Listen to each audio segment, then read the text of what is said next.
ምዕራፍ 10 ቶላ። ከአቤሜሌክም በኋላ ከይሳኮር ነገድ የሆነ የአባቱ ወንድም ልጅ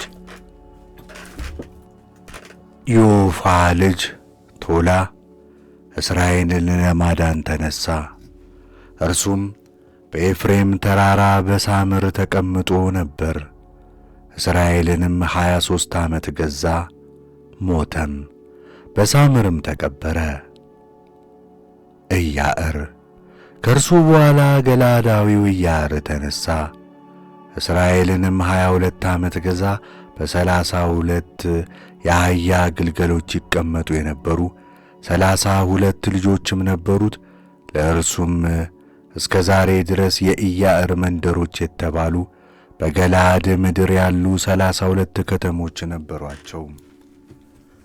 ያዕርም ሞተ፣ በራሞንም ተቀበረ። የእስራኤል ልጆች ስለ በደሉ በፍልስጤማውያንና በአሞናውያን እጅ እንደወደቁ፣ የእስራኤልም ልጆች በእግዚአብሔር ፊት እንደገና ክፉ ሥራ ሠሩ። በኣሊምንና አስታሮትን ከሶርያም አማልክት፣ የሲዶናን አማልክት፣ የሞዓብንም አማልክት፣ የአሞንንም ልጆች አማልክት፣ የፍልስጤማውያንንም አማልክት አመለኩ። እግዚአብሔርንም ተዉ፣ አላመለኩትምም። እግዚአብሔርም በእስራኤል ላይ ፈጽሞ ተቈጣ፣ በፍልስጤማውያን እጅና በአሞን ልጆች እጅ አሳልፎ ሰጣቸው።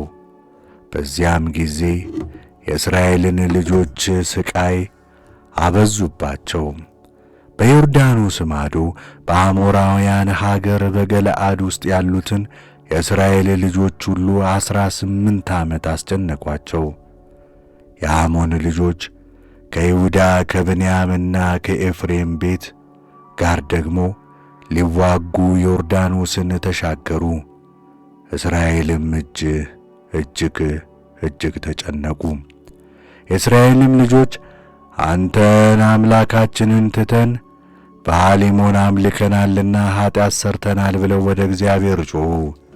እግዚአብሔርም የእስራኤልን ልጆች አላቸው፣ ግብፃውያን፣ አሞራውያን፣ የአሞንና የሞዓብ ልጆች፣ ፍልስጤማውያንም፣ ሲዶናውያንም፣ ምድያማውያንም ለአማሌቃውያንም አላስጨነቋችሁምን? ወደ እኔ ጮኻችሁ፣ እኔም ከእጃቸው አዳንኳችሁ። እናንተ ግን ተዋችሁኝ፣ ሌሎችንም አማልክት አመለካችሁ። ስለዚህ ደግሞ አላድናችሁም። ሄዳችሁ ወደ መረጣችኋቸው አማልክቶች ጩኹ፣ እነርሱም በመከራችሁ ጊዜ ያድኗችሁ። የእስራኤል ልጆች እግዚአብሔርን እኛ ኃጢአትን ሠርተናል፣ አንተ በፊት ደስ የሚያሰኝህን አድርግብን፣ ዛሬ ግን እባክህ አድነን አሉት። ሌሎችን አማልክት ከመካከላቸው አስወገዱ፣ እግዚአብሔርንም ብቻን አመለኩ፣ ደስም አሰኙት። የእስራኤልም ልጆች ከሥቃይ የተነሣ አእምሮአቸውን አጥተው ነበር። የአሞንም ልጆች ወጥተው በገለዓድ ሰፈሩ። የእስራኤል ልጆች ተሰብስበው በሴፋ ሰፈሩ። የገለዓድ ሕዝብ አለቆችም እርስ በርሳቸው ከአሞን ልጆች ጋር መዋጋትን የሚጀምር ማን ነው? እርሱ በገለዓድ ሰዎች ሁሉ ላይ አለቃ ይሆናል አሉ።